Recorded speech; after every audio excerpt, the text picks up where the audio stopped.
ശരിക്കും സിയാദ് സാർ എങ്ങനെയാ ദേവദൂതന്റെ വിജയത്തിൽ കാണുന്നത്? സെക്കൻഡ് റിലീസ് വിജയം എങ്ങനെയാണെന്ന് വെച്ച് കഴിഞ്ഞാൽ by the grace of God. അത്രയാണ് ഞങ്ങൾ രണ്ടുപേരും തീരുമാനിച്ചതാണ്. ഫസ്റ്റ് അതിൻ്റെ റിലീസിന് ശേഷം ഇത് എന്തെങ്കിലും നമുക്ക് പ്രൂവ് ചെയ്യണം. ഇതൊരു വേസ്റ്റ് ഓഫ് ഇതല്ല, അതൊരു വേണ്ടാത്തൊരു സിനിമയല്ല എന്ന് ഞങ്ങൾക്ക് പ്രൂവ് ചെയ്യണമെന്നുണ്ടായിരുന്നു. അങ്ങനെ ഇരിക്കുമ്പോൾ ഒരു തോട്ടാണ് ഈ റിലീസ് ദേവദൂതൻ ഉണ്ടായിരുന്നത്. ഓഫ് കോഴ്സ് നമ്മുടെ തോട്ട് തെറ്റല്ലായിരുന്നു എന്ന് പ്രൂവ് ചെയ്തു. ഇല്ല, ദേവദൂതൻ്റെ അത് വേറൊരു രീതിയിലാണ്.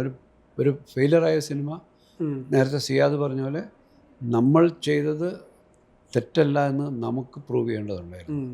നമ്മൾ ആ പരാജയം ഞങ്ങൾ ഡിസേർവ് ചെയ്തതല്ല എന്നുള്ളത് ഞങ്ങൾക്ക് പ്രൂവ് ചെയ്യണമായിരുന്നു. അത് പ്രൂവ് ചെയ്യാൻ കഴിഞ്ഞു.